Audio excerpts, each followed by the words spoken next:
Hello and welcome back to the Beginner's Guide to Zomboid. My name is Soup, and with the amount of time I've put into this game, I think it's safe to say I've toasted more than my share of marshmallows.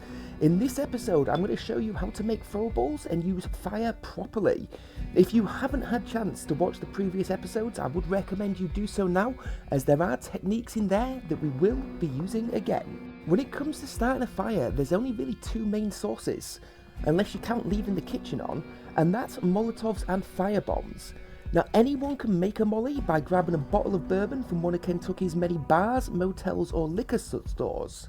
However, the Firebomb, while being exclusive to the engineer profession, its ingredients are more accessible. All you need is an empty plastic bottle and half a can of gas. For both of these throwables, you will also need one ripped sheet. And the difference between the two, other than the cost, well, take a look for yourself. Here's a molly, and here is a firebomb. There are a number of reasons we might want to use fire. Maybe we're getting overwhelmed and we want it as a backup, or maybe we want to play a little more aggressively and we're trying to clear out the bulk of an area. Whatever our reasons, the first thing we will want to do is to bore them up. Something you should have plenty of practice at by this point in the series. There is no point waiting for that perfect moment to throw it. With the amount of noise and extra zombies this is going to pull in, it is best just to get the fire going. Next, we want to make sure the fire spreads to as many zombies as possible. A quick jog and reposition is often good enough to get the first few going, but don't forget our old friend the low walls. Due to the way that zombies flop over them, it creates a natural ball, making sure that fire spreads nicely. Then all we really have to do is kite them around for a while until we start to hear them popping.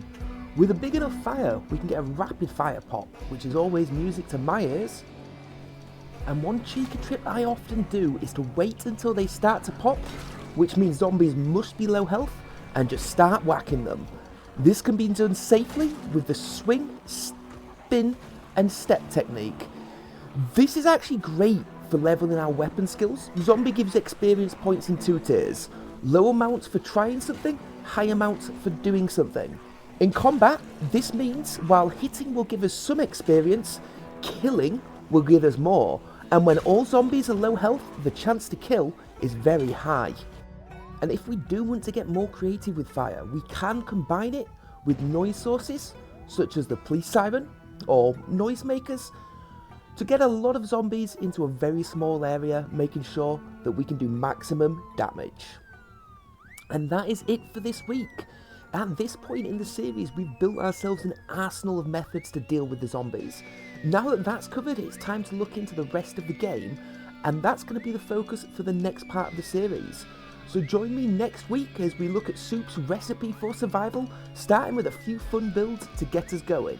And as always, if this video has helped you at all, please do like and subscribe, and I'll see you guys in the next episode.